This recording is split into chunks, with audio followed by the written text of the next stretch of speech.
Hello Hello there. there. Welcome back to another episode of Star Wars in the Galaxy, watching all the Star Wars we can get our hands on. I'm Eli, I'm Jacob. and we are so excited to record this episode because as of 2 days ago, from when we were recording this, Star Wars in the Galaxy is 2 years old. We have been That putting is out insane. Star Wars content for 2 years, and today we figured what would be more fun than to talk about some of our favorite moments from the last year in general and talk about what the great things we've experienced uh, from doing Star Wars in a Galaxy for 2 whole years. Um, yeah, so we're just gonna do a little special episode today. Next week we're gonna return to our normal schedule of covering season 6 of Star Wars: The Clone Wars with special guests, which is going to be very exciting. But first of all, let's get into the piece of Star Wars content that released in the past week: the Book of Boba Fett, Episode 3, The Streets of Mos Espa. So Jacob, let me toss it over to you first because you didn't have a 2 hour live stream to discuss all your lengthy thoughts on it. Thank you. Definitely a very interesting episode. If I had to sum it up in one sentence, my opinion on it, I would say the honeymoon is over. Um, and what I mean by that, while I don't think it was the worst episode ever, I definitely thought it was the weakest of the three Boba Fett episodes. To me, I thought that some of the faults, the flaws, the problems in the first two episodes that I was willing to overlook simply because of how exciting it was to see Boba Fett back, to see him have this amazing backstory.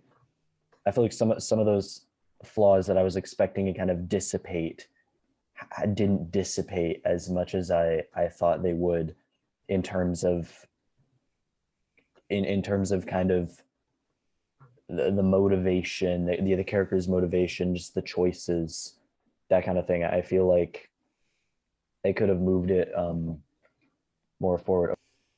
So yeah, I definitely thought it was an interesting episode, though. I thought that it did show, though, that just having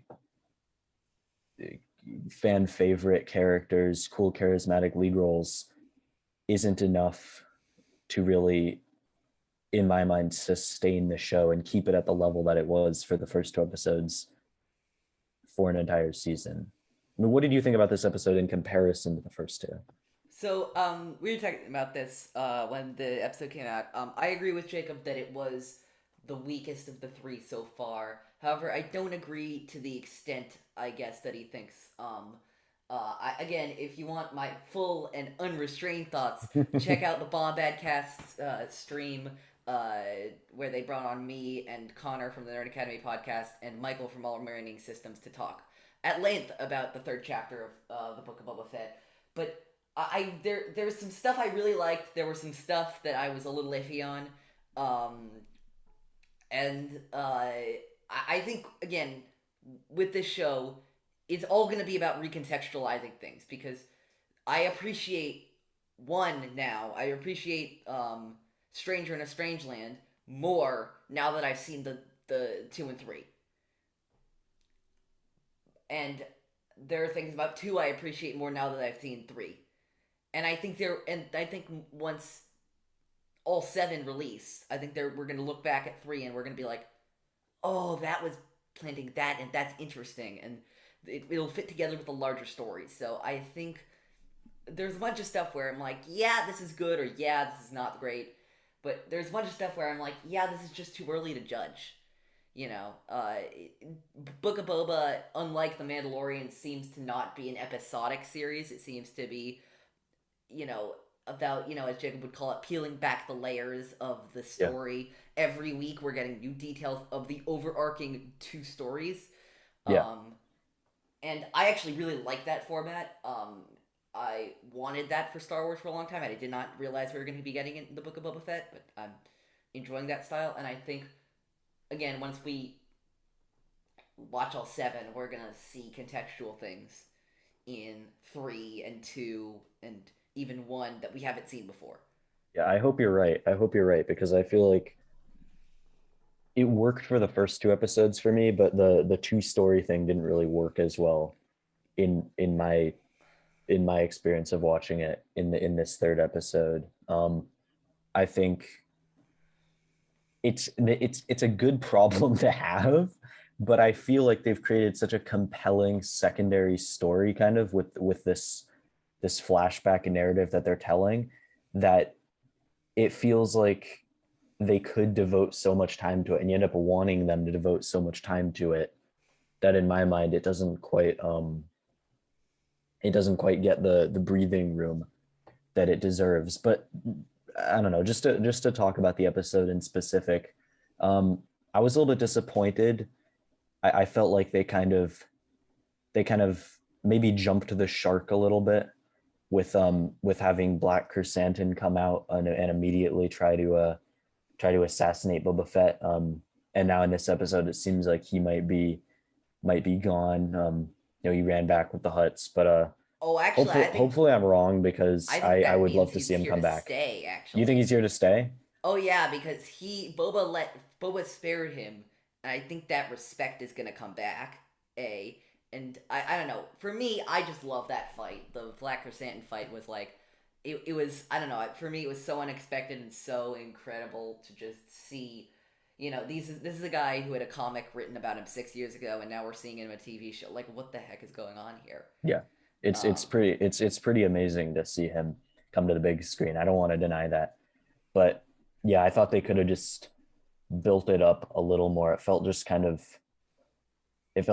premature. Like they could have held on to that. They could have held on to Black Chrysanthemum um for later or given us bits and pieces of him in the story without kind of a climactic, not necessarily a climactic moment, but without a really big moment happening right away. I don't know, maybe that's because personally I didn't really find the fight scene that compelling. You know, it was cool. It's definitely cool, but it just felt a little bit, and all same as all same my same gripe for all the action in the this episode. It just felt a little bit slow and ponderous at times.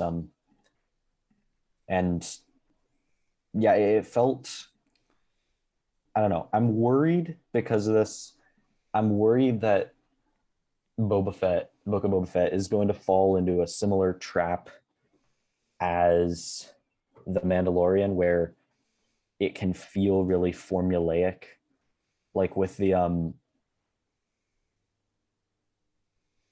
biker gang, like the cyberpunk water thieves. This is the second time where we've had a situation of a assassination attempt, and then the newfound allies who Boba Fett spared and decided to employ instead save his butt.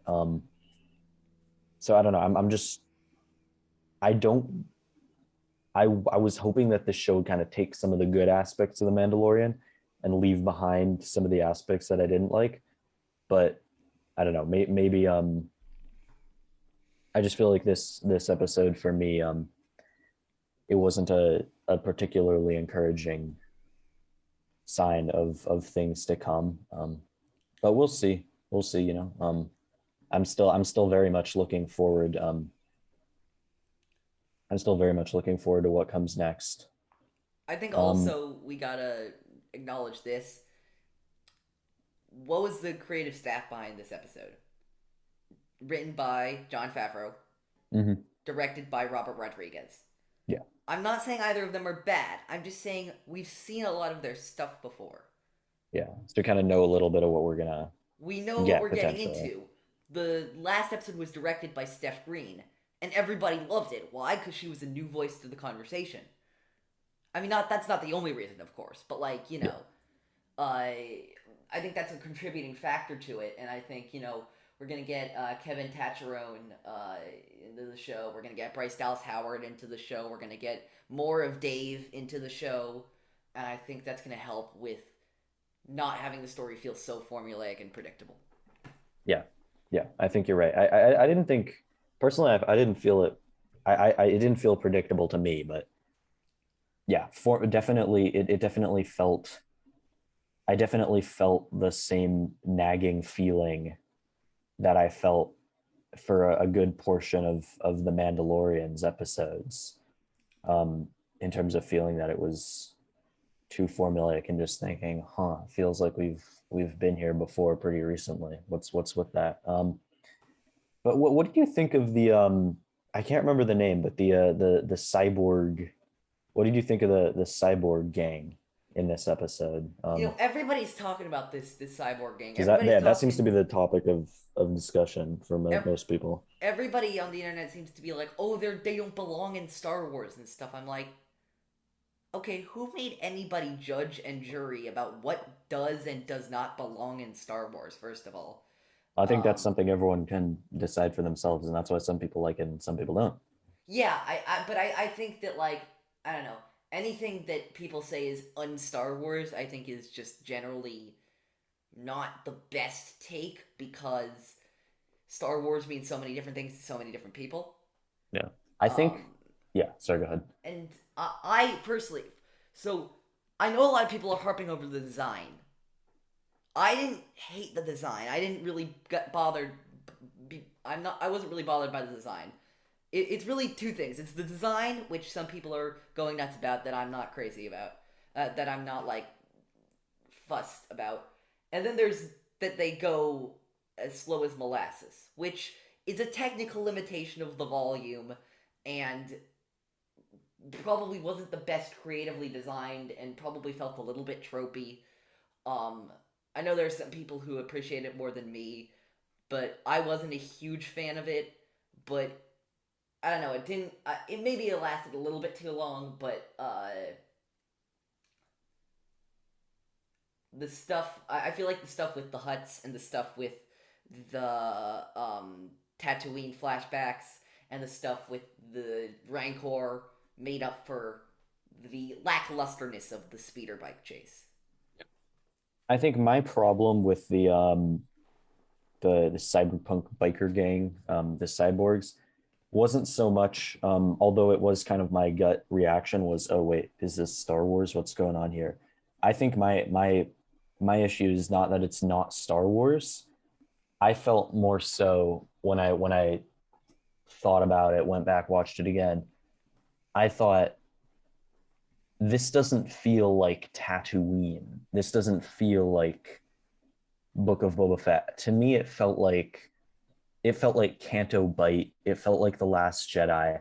It maybe felt like the Outlander Club, maybe Attack of the Clones. But to me, it really didn't feel like Tatooine, and it was very jarring to have these super perfectly polished speeders and these immaculately, like incredibly stylized character outfits and designs, which are spotless, by the way, in this desert that where we're supposed to understand where water is super, super scarce and where everyone pretty much is kind of living in hardship unless you're a crime boss. So to me, that was what felt out of place about it. I think more so not yeah. So I'm not saying it's not Star Wars. I'm saying it's not Tatooine. I guess that was my reaction. And it overall felt weird that it felt like the show couldn't quite make up its mind, about the stealing water. Are they stealing water because they have to? Like I feel like the narrative, then we see the narrative flip. What they're trying to do, I think, is see that, oh, actually the water broker is maybe, Boba's coming in to stop the water theft, but maybe the water broker, maybe he's the problem. Maybe he's charging. I mean, he is price gouging the water, taking advantage of people, exploiting the water situation on Tatooine. But in that case, then this the way that the gang is portrayed feels very out of place, where they look, they got these fancy cybernetic augmentations, and they're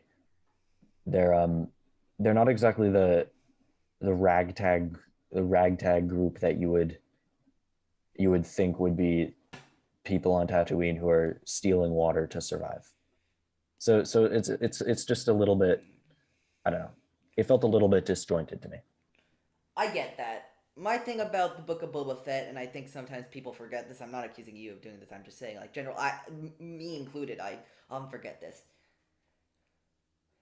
Boba Fett may be changing his ways. Boba Fett may be improving how he does things. But the last time we saw Boba Fett was a bad guy. And Fennec has also done very bad things. Yeah. Nobody is pure good or pure bad in this series. Everybody's got some sort of angle to them.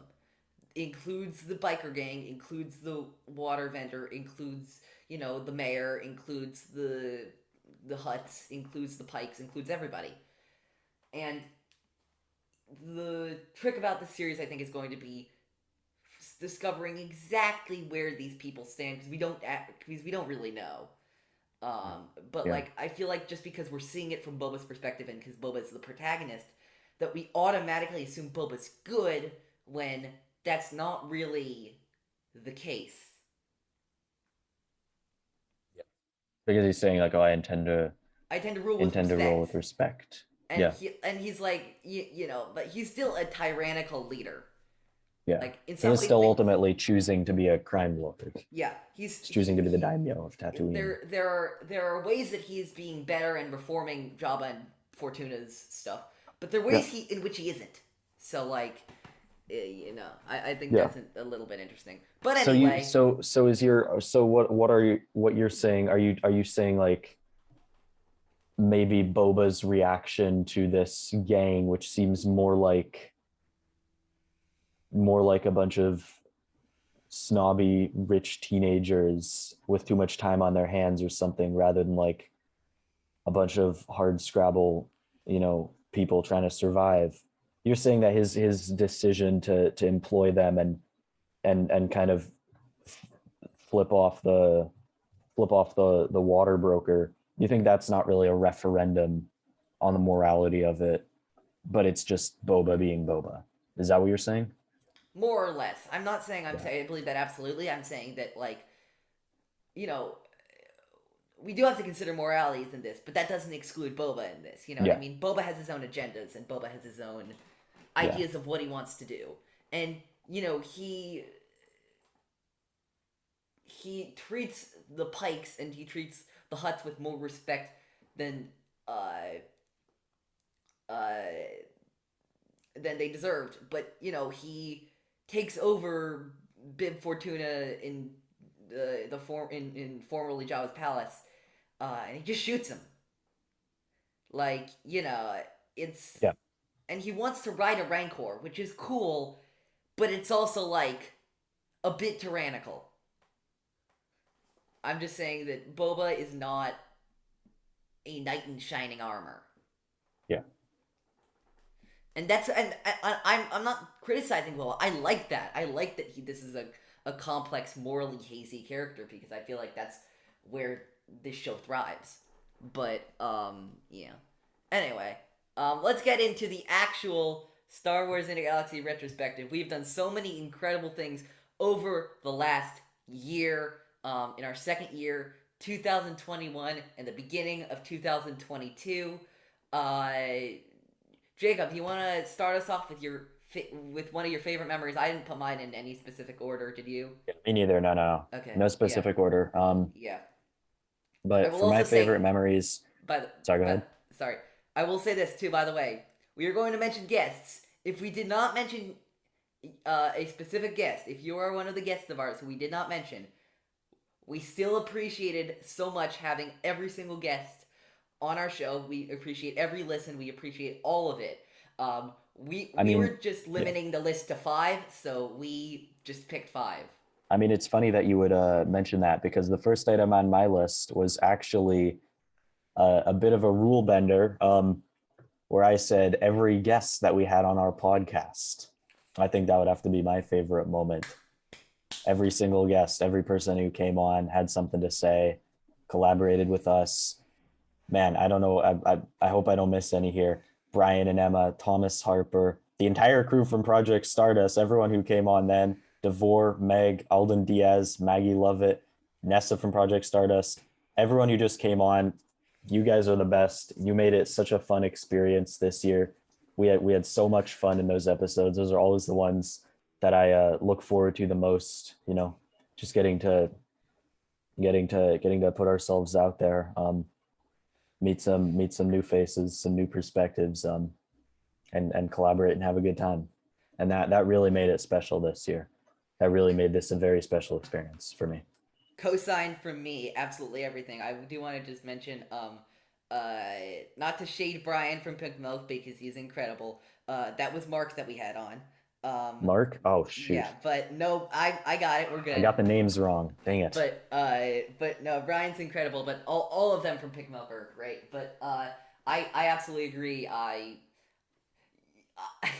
You know me. I'm always the one. I feel like I'm always the one texting Jacob. And I'm like, we could have this person on, and we could have this person on, and oh my god, wouldn't it be great if no, and to see these work out in the incredible way that they have. We've produced some of, I think, our best content with our guests. Not to shade, I will say I have on our list, not to shade some stuff we did just the two of us, because I think we do have some good stuff there too. Oh yeah. Oh yeah. But yeah, my first one is a guest spot, but not our guest spot. It's a guest spot that we did. Shout out to Mr. Andrew Geha from Outer Rim Reads for having us do one of our first guest spots on another show on Yes. this show. And I remember that being such a fun recording session. Andrew posed some really interesting questions to us, and if you have not checked out that episode out, and if you haven't checked out Andrew's show in general, Outer Rim Reads, it's a great show, and it was such a fun episode to record. So that's my first great memory from the last year. Please go check that out. It is definitely worth your time. Very good show. Very interesting. Yeah, and I had a great time on that episode as well. We had already had a lot of guests on at that point, but it was a completely different experience to actually be a guest, go on somebody else's creation. Just take a step out of our little Star Wars bubble, our little world, and into someone else's creation, and just being invited to someone else's project was just wow. It was a really great experience, and I had a really good time. Yeah. So yeah. Cosign for that one. That was also one of my moments. But I guess I'll just say my piece now as well. So yeah, I had a really good time on that one. It was definitely one of the highlights of the year for me. It was yeah, absolutely. Let's talk. So Jacob already did his second one, which was also Outer Rim Reads. We mind synced on that one. We die-added on that one. My second one is episode 51 of Star Wars in a Galaxy, The Nature of the Force, which is I want to shout out because Jacob and I always put a lot of emphasis on our guest episodes, and there's nothing wrong with that. Our guests are fantastic, and they provide so much to the conversation. But I also want to recognize ourselves in this, and that we put out some really good content, I hope, some of the time. But the arc we did, the episode we did on the Mortis arc, I just really dove deep there, and I really welcomed the what Jacob had to add in that episode too, and it was probably my favorite episode to record in the last year because it was just so I picked up so many things about the Force and the will of the Force and how the Force is a bit needy sometimes. Go check out the episode to see exactly what that means. But yeah, I'm gonna shout out episode 51 of Star Wars in a Galaxy, The Nature of the Force. That wasn't one on my list, but I do want to give my stamp of approval for bringing that up, because what you had to say, listening to what you had to say in that episode made me appreciate the Mortis arc so much more, because that was not an arc, and it still isn't an arc that I am particularly fond of. But I think I'll always be just a little bit more fond of it now, and I'll like it just a little bit more.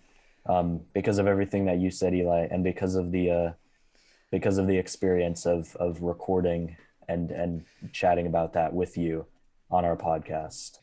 That was a really fun one, I thought. Let's hear your third one.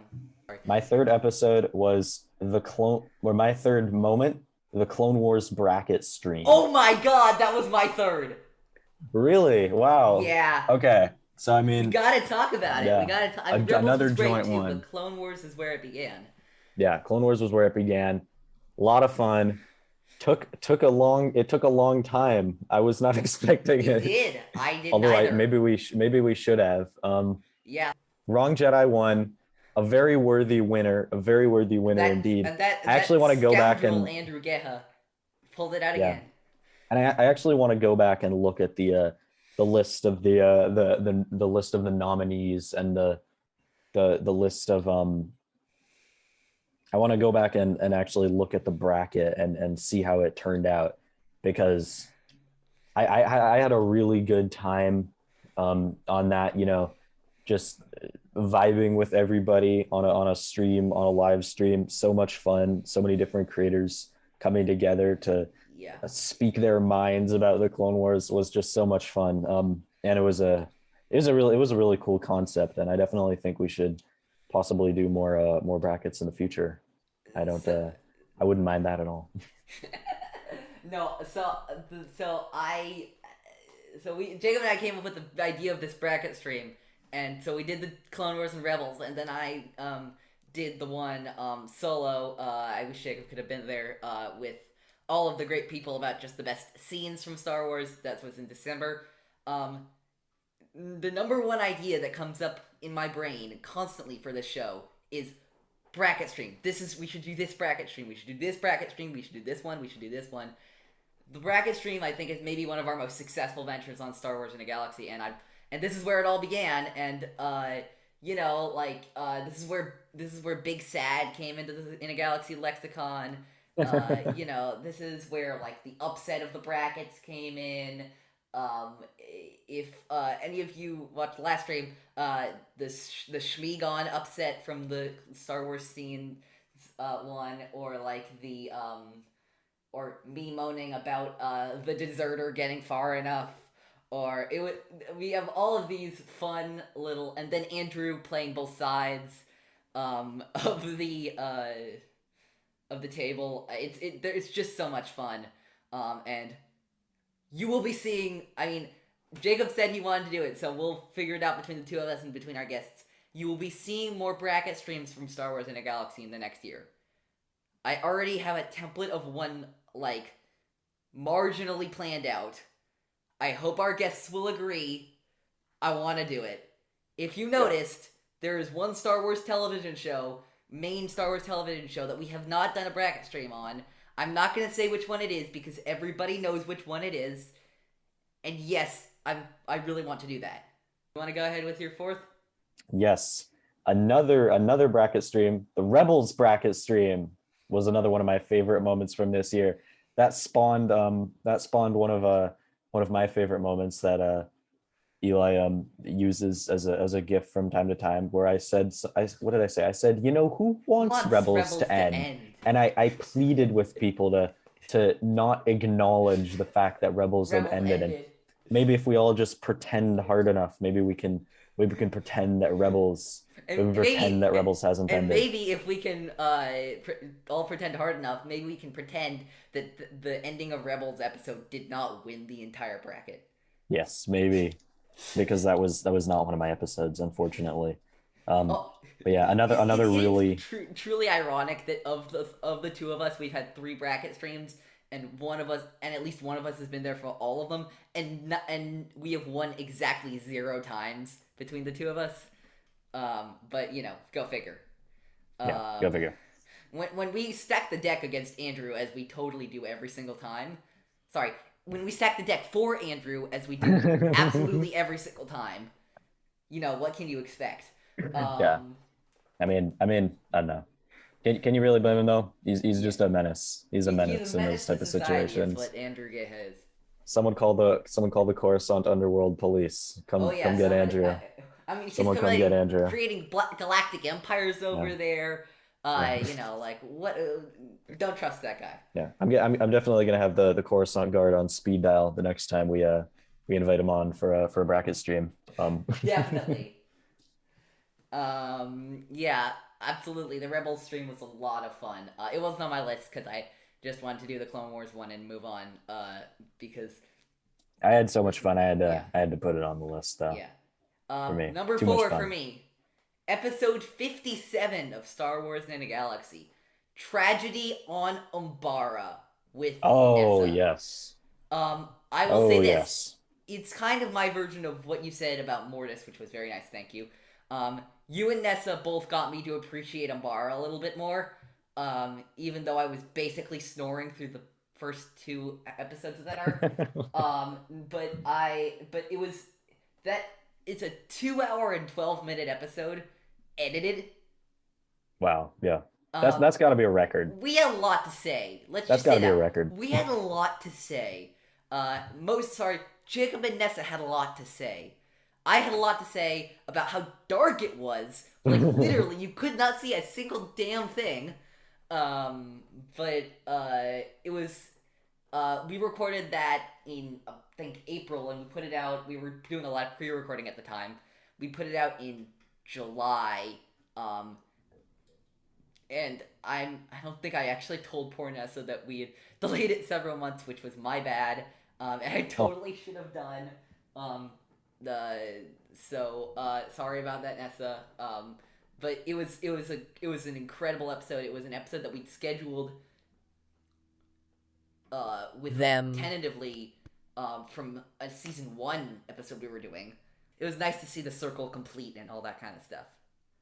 I had a great time when Nessa came on the show. They had a lot to say. You know, our first episode with Nessa was called "Clones Glorious Clones." So obviously that ended up being a sign of things to come. Yeah, absolutely. It definitely did. And who would have guessed clones in a show called Star Wars: The Clone Wars? I mean, when you get to the later seasons, Later seasons. like who would guess? Honestly, That's who would true. guess? I mean, When once you get to other than season Order five, 66, yeah, except for Order 66, yeah, that's true. And Missing in yeah, Action, but like yeah, that's 5 episodes out of like 30 episodes that actually have to do with clones. yeah, Anyway, actually that's not true. Bad Batch and Siege, yeah. Okay, but true, whatever. true, true. Um, uh,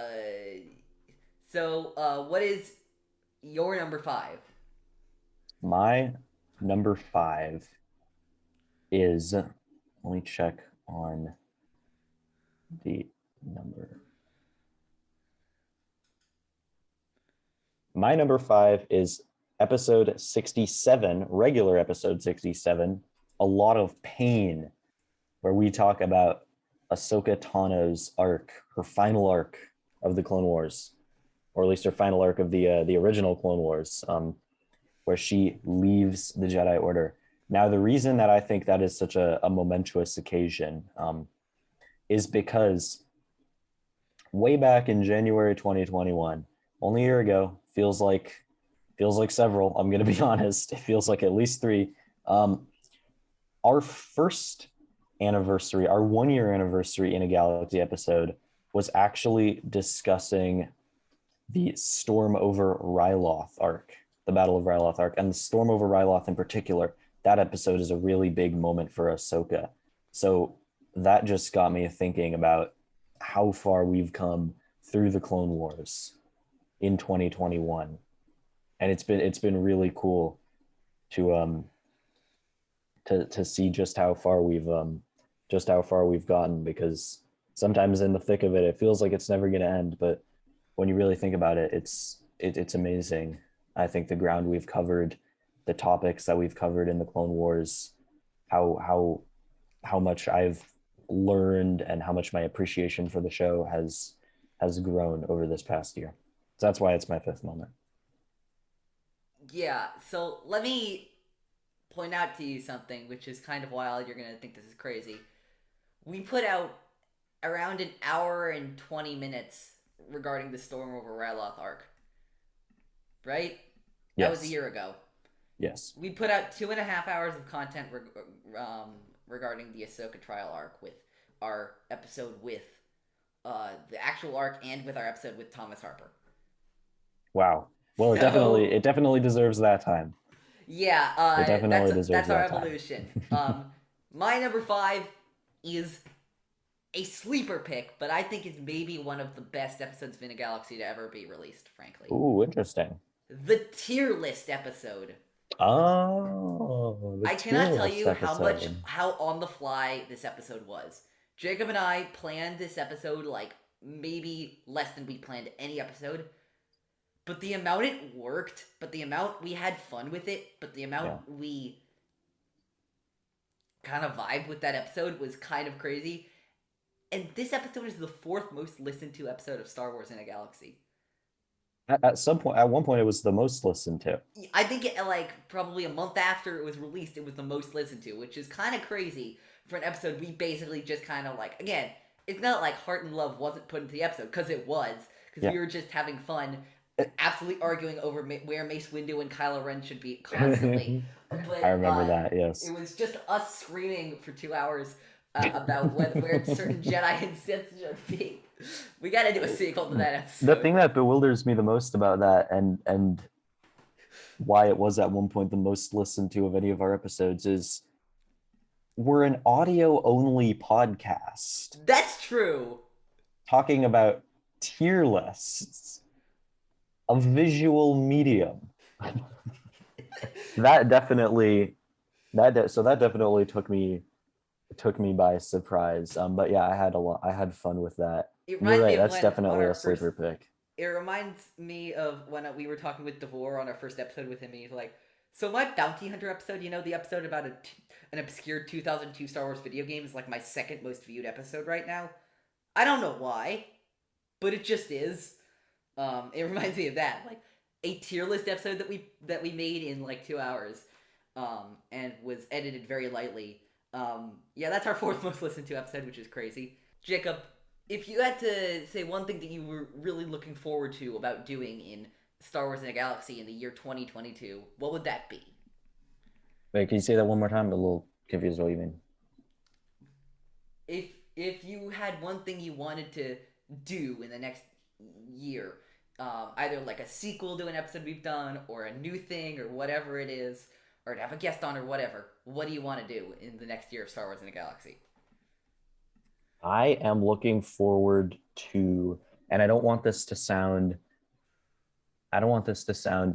pessimistic or overly negative, but I am really looking forward to ending the Clone Wars and moving on to other things. Not because I don't love covering the Clone Wars. I absolutely love it. I think the way that it's set up is honestly perfect for our show's structure. The fortune cookies, everything. I think it's kind of perfect for our show. But I am really looking forward to just testing other waters after spending so long. And it's going to be sad. It's going to be sad when we finish the Clone Wars. It's But there's a gonna be lot of great Star Wars content out there that I'm really excited to cover as well. So it's going to be bittersweet, but I think it's going to be really exciting when we finally sit down to record that first post Clone Wars episode. I agree with Jacob. Actually, I'm very excited with the post Clone Wars stuff. Not that the Clone Wars is my favorite Star Wars television show, and I don't see that changing anytime soon. But 7 seasons is a lot, and Jacob and I have started tentatively planning some minor things after the Clone Wars. Again, nothing set in stone or anything, but like pretty soon we get to watch the 1980s animated droid cartoons. Neither of us have seen a single second of those. And they're supposed to be really, like, 80s cheesy bad. And I gotta admit, I'm really excited to talk about those. I Like, know. I think I'm really yeah. excited to talk about. And like talking about video game cutscenes again. Yeah, I Fallen know. Order's Like coming up in the timeline. I'm like excited to talk about Fallen Order from a story perspective. yeah.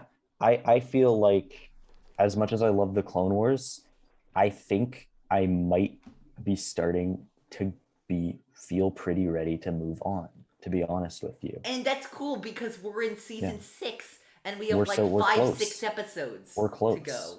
Yeah.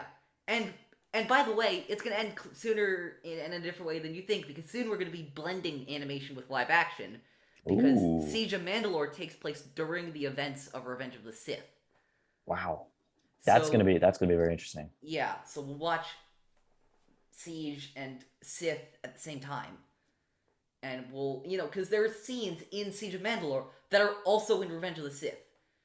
There are several council chamber meetings that they have with Ahsoka watching via hologram that they also have in Revenge of the Sith.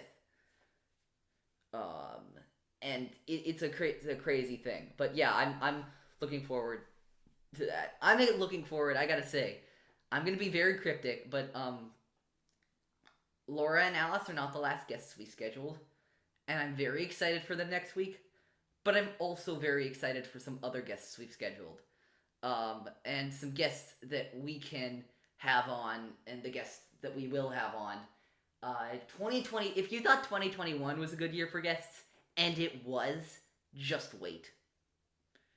Yeah, I Uh, can't. I can't wait. yeah.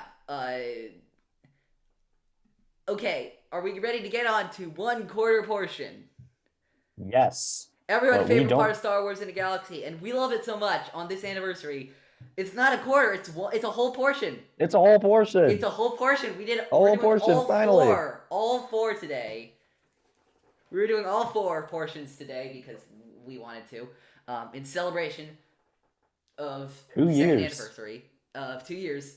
We're gonna do all four of them. We're gonna do this month. We're gonna do 6 degrees. We're gonna do Star Wars opinions, and we're gonna do It's a Long Story. Uh, let's start off with like the beginning of the month. So, what do you got for this month? What are This you into Star month, Wars wise this month? this month, I have been chugging my way through Thrawn Ascendancy Greater Good. I am honestly a big fan of this book, which I am surprised by. I surprise myself each night when I like to read before I go to bed. So this is my bedtime book. So that does make for slow progress because I do tend to fall asleep pretty quickly when I'm When you're tucked reading up it. in bed reading all cozy. I'm getting toasty, with my Thrawn and my hot tea. But I really like this book. And I'm surprised by that because I had a really difficult time getting into the first Thrawn Ascendancy, Chaos Chaos Rising. Rising. Granted, that book was very good. It picked up a lot once you get into it. But and I know Star Wars books can fall prey to this. It really, I think the beginning of the book really took a hit just because of name fatigue for me. Just because of name fatigue, because of All how these much new it puts characters. you, all these new characters. And I think it's really cool what they do with the names where they introduce the characters by both their full Chiss names and their shortened names. But it definitely, I'm not gonna lie, it really does. It really is an extra challenge for me. In terms of how accessible the book was getting into it. And just the fact that it completely drops you into this other society. But I think once you just get past that entry level, figuring out, who the characters are, how everything's working, which for some reason, maybe because of the crazy Chiss names and Chiss naming conventions, for some reason that is pretty difficult in this book series. Once you get past that, they're honestly really fun. There's a lot of great characters. It's a nicely paced series, especially the second book. It's definitely a bit of a slow burn at times, but it really just does a good job of building this other world around you and really just making you see this side of Star Wars that hasn't been seen much before, peeling back the curtain on different aspects of Chiss society. So yeah, I really recommend them. Yeah, that's all. I recommend Uh, them. it's really good to hear from the book side because I think Jacob's a little bit more into them than I am. But mine, I'm doing a rewatch currently for my own purposes. Might or might not be trivia related purposes. Who knows? Of Star Wars Rebels, and I got to the episode, the brilliant season 2 episode, which I thought was an okay episode when I saw it for the first time. But I saw it again a few days ago, and holy crap, is it a good episode! Let me talk about the call.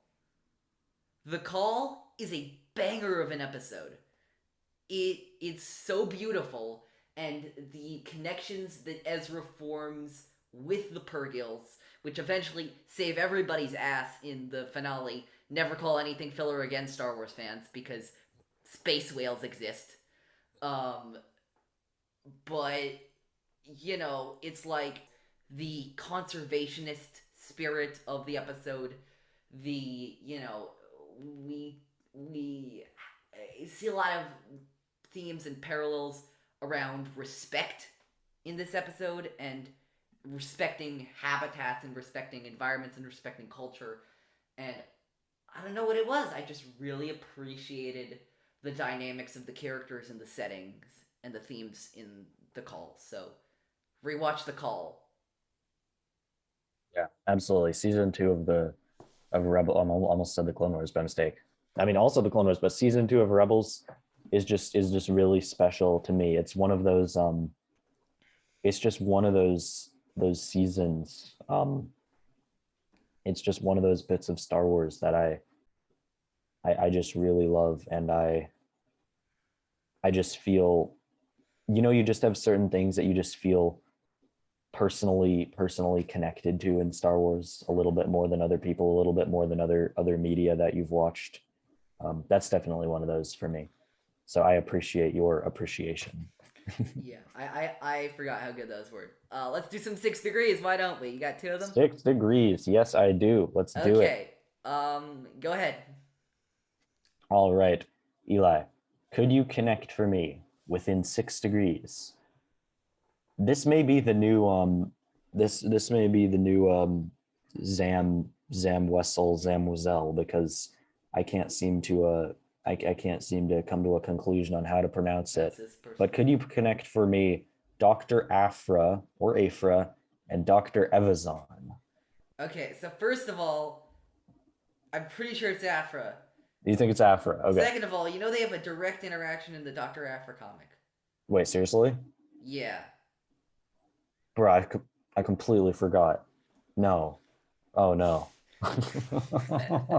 No. I thought I was being so clever. I thought I was continuing from last week. I No, was like, oh, Fox and Fox, Doctor and Doctor. No. he plants a. I'm pretty sure he plants a bomb in both her and her droid 000, so that they have to work together, and he just watches them maniacally from the sidelines. Okay, let's do another one. I've thought of another one. Here. Could you Okay. connect for me the two evil droids, 000 and BB9E, Um, or BB Hate, whichever you prefer? 000, Darth Vader, Palpatine, Kylo Ren, Phasma, BB-9E.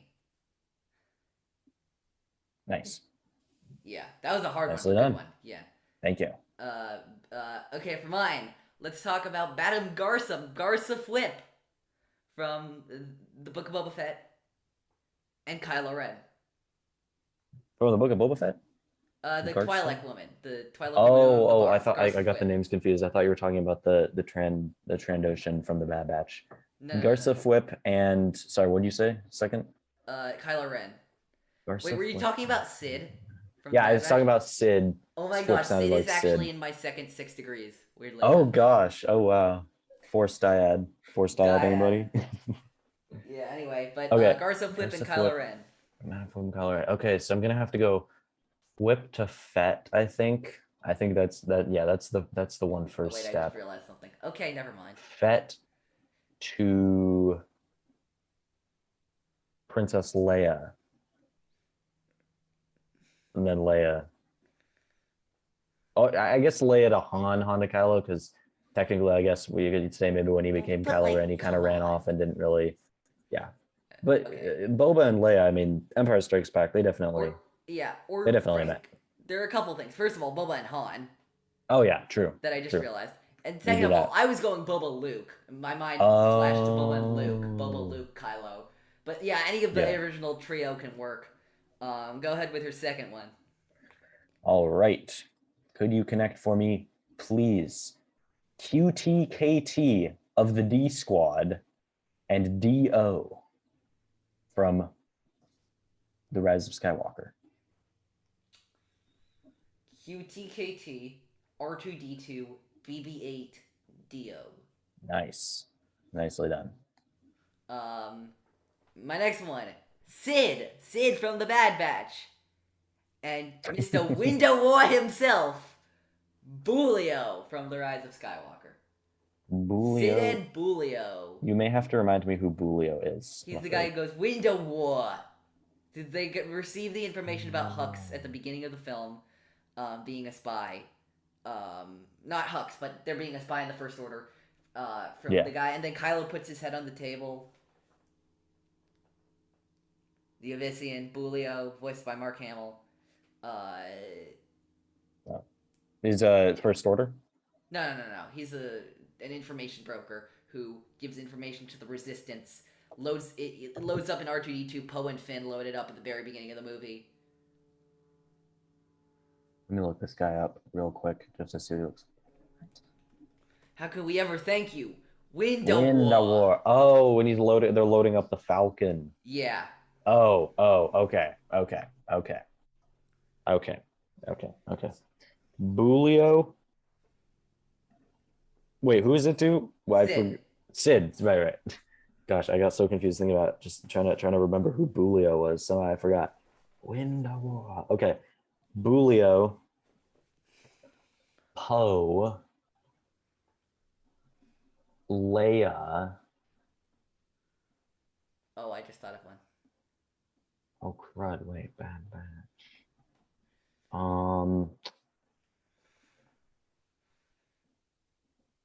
Bulio. Can we say that Bulio meets? Oh wait, that doesn't work. I know. Okay, wait. Bulio. Rey. No. Bulio. Poe. Rey. Luke. Yoda. Oh god, that's more than 6. Just do it in the least. Well, I have one that's kind of slightly cheaty if you can't think of anything. But like, yeah, I didn't realize how hard this one was. Wow. This is hard because I haven't, and I was actually just thinking to myself, I need to rewatch the Bad Batch, and apparently I do because I haven't. It hasn't even been that long since it's come out, but I feel like it's kind of it's slipped away from me. I really want to rewatch. I want to rewatch season 7 of the Clone Wars. I want to rewatch Bad Batch. That's well, you'll have your chance for both of those in a few months on IAG. So. Oh yeah. Okay. Sid.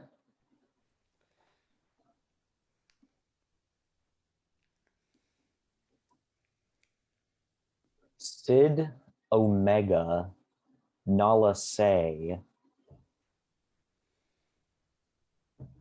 Shock T Yoda. Yeah, I can think of them. They're too many. They're not within in 6. If you I guess if you consider 4 or 5. Okay, what's yours? Yeah. This is a really cheating I waved the white flag. Sid, Rex. Oh, I forgot about her. And then we could use a weird little loophole to say Sid, Rex, Leia, because of Old Man Rex. Sid, Rex, Leia, Finn or Poe, Bulio. Again, a little cheaty because we don't know if Leia and Rex actually met, but like we can assume they did because he was on Endor at the same time that she was on Endor, and they were involved in a very similar part of the battle. So like but yeah, that was a hard one. I didn't realize how hard that one was. Let's get to our third one of the 1/4 portion: Star Wars opinions. All right. We ask each other Star Wars opinion-based questions. What do you got for the first one? Number 1. What is your favorite Star Wars criminal organization?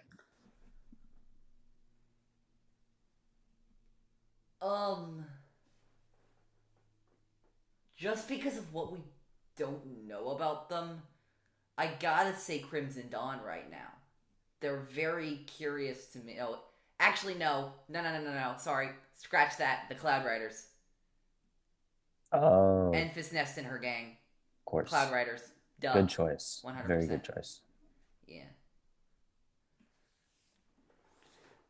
What's yours? My favorite would have to be the Pikes again, just because of right now the mystery and everything surrounding them. They just, I think they have a lot of potential right now, and I'm looking forward to seeing what happens with them in the book of Boba Fett. And also, I really liked them when we were rewatching the Clone Wars this time. I found myself really enjoying when the Pikes showed up. Thought they were a Yeah. cool addition to the show that I didn't really appreciate when I had Pikes are going to show watched up a it previous lot times. more very soon. Oh yeah, oh In, yeah. in both seasons 6 and 7. Um, uh, so both my Star Wars opinions are our hopes and wants for various distant Star Wars shows that we know are coming, but are not going to be released this year. First one, I'm gonna have tossed to you. What are you hoping for in the Ahsoka show? What am I hoping for in the Ahsoka show? I hope, and I don't want to jinx this. Knock on wood, because I don't want to jinx this. But I hope in the Ahsoka show that they don't tread on too much of the ground of the Rebels follow-up show that I'm still holding out hope for somewhere down the line. That would be so nice to get a true Rebels follow-up show, because I don't know, something about just Ahsoka and those characters in animation. A lot to I mean I've said a lot about what I'm disappointed by and what I don't particularly care for in live action Ahsoka. So suffice it to say, seeing in animation, if we were to see Ahsoka team up with Sabine to go journey into the unknown regions and see if they can find Fine. Ezra and Thrawn, that would just be incredible. Mine's a different aspect of what you were talking about. I want them to. I want the viewers to be like Rey handing the lightsaber to Luke Skywalker, and the lightsaber is any plot, and I want Luke to throw it away, just like he did in The Mm, Last Jedi. I don't want this to be about plot at all. how do you I mean? don't feel like we've gotten a good psychological analysis of Ahsoka post Rebels. Period. Like, or like post Clone Wars. Like generally, like we got the Ahsoka book and we got the Martez sisters arc, which were both very good coverings of where she was at. But I don't think like Rebels Ahsoka, as cool as she was, I don't think we got into a lot of how she felt about the galaxy at large. And same thing with Mandalorian Ahsoka. I hope they don't let plot get in the way of what I really want to see, which is I want to see who Ahsoka Tano is now. They've Yeah, they've been referring to Ahsoka. Ahsoka's been so much of a plot device in the last year, and that's been cool and all. But I'd like her to stop being so. I'd like her to start being an actual character again, and that's what I want for Ahsoka. Is I want to see who Ahsoka Tano is after the Empire's fall. yeah, You know, I would love to there's see that that. pipe dream pie in the sky where she talks to Luke in the Ahsoka series, and that would just blow my mind forever and ever and ever. And we do know that we're getting Hayden as Force Ghost Anakin in the show, which I'm very excited about, which hopefully is going to provide some of insight into that. But I don't want Ahsoka to be a plot device anymore, is what I want. Yeah, okay, I want okay. a Book of Boba Fett level of character diving into Ahsoka. I feel like we haven't gotten that much real character diving so far in Book of Boba Fett. I think we need more to actually see about these characters. To me, it still feels pretty expositiony so far, but we'll see. I disagree. It's just about. I mean, maybe not about like Fennec or anybody else, but I do think we've got a lot of diving deep into Boba and who Boba is and what Boba's gone through. But anyway, uh, what's your second one? My second opinion question. What is a piece of Star Wars content that you were pleasantly surprised by? What was something that you thought was unexpectedly good, better than you thought it would be, or more interesting than you thought it would be? So let me talk about Lego Star Wars Terrifying Tales, because that's a banger, man. I was expecting that to be a fun little delight that I wouldn't think about ever again. It is the most underrated content that Star Wars put out in 2021, by far. Not enough people have seen it. Not enough people have truly gathered what it means for canon. We have Lego Mother Talzin. We have Lego Knights of Ren. We have Lego What If Star Wars. I mean, that's incredible, man. Like, the things that Lego Star Wars Terrifying Tales does, and the thing that Lego so frequently in these days, both with their holiday special and with Terrifying Tales, do, um, is provide a lot of the fun into Star Wars that I feel like some of the very deep, reflective content of Star Wars, even though it's great, sometimes lacks. And I love that it has fun with Star Wars and it doesn't poke fun at Star Wars. As Taika Waititi says in The Mandalorian behind the scenes talks, it doesn't take itself too seriously, but it believes in itself. Yeah. Yeah. What's you? For me, I would say, hmm, I didn't think about what my answer would be. I would say Star Wars Resistance because I watched the first few episodes and I was pretty skeptical. I didn't enjoy it too much. And I wasn't planning on continuing watching it, but obviously, Eli, you liked it. You liked it quite a bit. You're a big proponent of that, and so I continued. I pushed through, and it's still definitely not my favorite, but I really started to appreciate it more. Some of the some of the aspects of the show, the things it brought, the art style, some of the discussions that that it had, especially about propaganda. I was like, whoa, wait, this is a kids show. So I definitely thought that it needed an extra season to really breathe, and they definitely did a disservice to it by just cramming everything that they did into season two. So yeah. Yeah, I agree with Jacob a lot about resistance stuff. I'm always a big proponent of that show. I do find it weird that Star Wars fans are always so quick to exclude it out of their TV conversation when really it has just as many valid things to say as Rebels and as Clone Wars and as Bad Batch, and as Mandalorian. Uh, but yeah, no, I agree. Let's talk about a future Star Wars show. I asked about Ahsoka, but what are you hoping for season 3 of everybody's favorite Star Wars show, it seems? The Mandalorian. What am I hoping for in season three? Good question. I am hoping I am hoping that they rip all the band-aids off, open up all the closets, shine the light on all the skeletons. I've gotten so hyped just because of all the build up, with everything that they hinted at, especially in season two, but also season one, the Force research, the Dark Troopers, all this crazy crap that Moff Gideon has been playing around with. And yeah, I really need them to start bringing that stuff out into the light and start having the teasers, start having some of that payoff.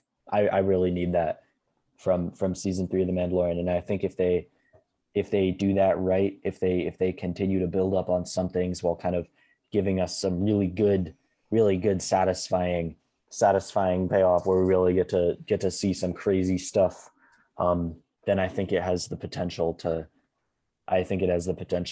be really great and take the show to the next level. Okay, I really appreciate your ideas, and I think I definitely want some more insight is as to what Moff Gideon is up to with the Force research and and what is he up to with the M count, and is that really midichlorians and all that kind of stuff, and blah blah blah. Let me. So John Favreau, this is to you and Dave Filoni and all of the people in charge of The Mandalorian season 3. I have your episode, okay? I have an episode written out for you, okay? This is gonna be the season 3 premiere if you need it to be. So you have you have a ship coming, um the Mandalorian ship, asking if he knows where the child known as Grogu is. And of course, because since parting with him, Din doesn't know where Grogu is. I mean, he's not going to tell where Grogu is. And he's shaken by this, and the guy who's operating the other ship comes onto whatever ship he's operating on at the moment. Not the Razor Crest, Razor Crest, but he enters the Mandalorian ship, and we pan up, and we see the glaring black eyes of Ochi of Bestoon. We need season 3 of The Mandalorian, Ochi of Bestoon. We need it. I'm tired of doing all this waiting to not see my beloved Bestoon boy, who's getting all of his great comic coverage, not in any live action show. You did it with Cobb Vanth, you did it with Chrysanthemum. Do it with Ochi. He's already in a movie. Like, we need between episodes 6 and 7 content with my boy. We just need it. I'm sorry, we just need it. Okay, rant over.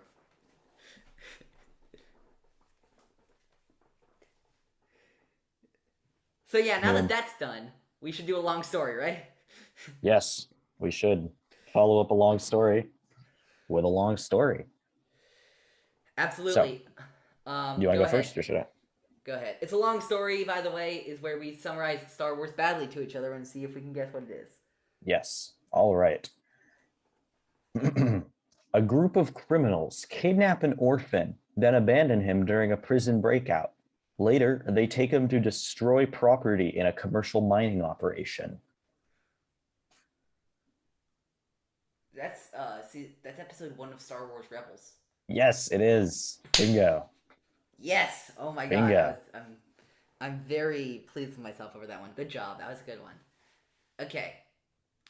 A man's boss is killed, so he takes over his boss's job before being killed 5 years later by his boss's former hitman. Book of Boba Fett. There we go. Boom. I was like, if it's not that, I'm gonna be so confused because I don't know. I thought maybe that was too obvious, but no, good one. Absolutely. I think that's gonna be it for this episode. Thank you so much for listening to 2 years of Star Wars in a Galaxy. We've had so much fun making this show, and we're gonna have so much fun making it for years to come. Next week is going to be so exciting. It's going to be our 70th episode of Star Wars in a Galaxy. Episode 70 of our chronological rewatch of Star... it's going to be a chronological rewatch of Star Wars The Clone Wars. We're going to back into it. But we're not going to be alone. We're going to be joined by the incredible Laura and Alice from Force Toast to Star Wars Happy Hour. I'm so excited to have the both of them on. We're going to be talking about... for the first time in, like, a few months, we're going to be talking about not 4 episodes, 3 episodes only of Star Wars The Clone Wars. We're going to be talking about an old friend, The Rise of Clovis, and Crisis at the Heart, for a bunch of stuff about romance and banking, weirdly enough. Yes. I'm very excited to dive in with not only Jacob, but with Laura and Alice, and get their insights into all things Star Wars. They're a huge inspiration to us at Star Wars in a Galaxy, and we're just so excited. But in the meantime, you can listen to us on Spotify, Apple Podcasts, Google Podcasts, Anchor, wherever you listen to your podcasts. We will be there if we're not. Email us. You can do that at swinagalaxy@gmail.com. We love receiving listener emails. Keep the listener emails up. And you can follow us on Twitter @InAGalaxyPod. Instagram @Star Wars in a Galaxy. Subscribe to our YouTube channel, Star Wars in a Galaxy. Follow me, my personal account on Twitter @OchiFan327. And until next time, may the force be with you always.